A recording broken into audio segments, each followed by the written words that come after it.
JEE main 2024 face 1-ൻ്റെ 29-ാം തീയതി നടന്ന പരീക്ഷ ഷിഫ്റ്റ് 1. അതിലെ കെമിസ്ട്രി ചോദ്യങ്ങളാണ് നമ്മൾ ഡിസ്കസ് ചെയ്യാൻ പോകുന്നത്.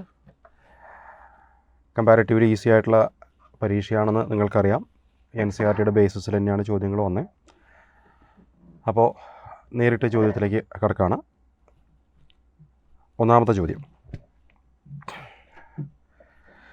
രണ്ട് സ്റ്റേറ്റ്മെൻറ്റ് അസേഷനും അതുപോലെ തന്നെ അസേഷൻ അതിൻ്റെ റീസണായിട്ട് കൊടുത്തിട്ടുള്ള sentence.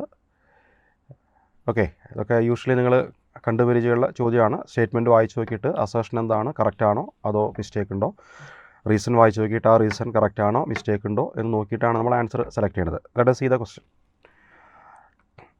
First ionisation enthalpy decreases across the period.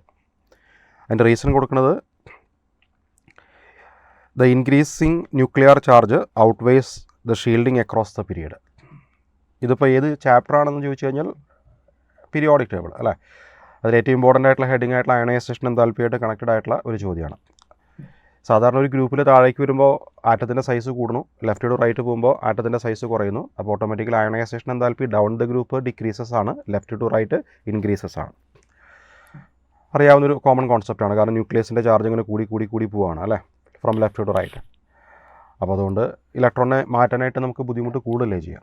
അപ്പോൾ അതിൻ്റെ അർത്ഥം ഡിക്രീസസ് അല്ല ഇൻക്രീസസ് ആണ്. അപ്പോൾ അസേഷൻ തീരുമാനമായി, അസേഷൻ മിസ്റ്റേക്കാണ് കേട്ടോ. And the reason increasing nuclear charge outweighed shielding across the period. Correct അല്ലേ? ലെഫ്റ്റ് ടു റൈറ്റ് പോകുമ്പോൾ ഷീൽഡിങ്ങിലെ കൂടുതൽ പവർഫുള്ളായിട്ട് വരണത്. അപ്പോൾ റീസൺ ശരിയാണ്. അപ്പോൾ അസേഷനിലെ ആദ്യത്തെ സ്റ്റേറ്റ്മെൻറ്റ് തെറ്റും, റീസൺ ശരിയായിട്ടുള്ളത് ഓപ്ഷൻ നമ്പർ 3 ആണ്. ഓക്കെ, ക്ലിയർ ആയി എന്ന് വിചാരിക്കാം.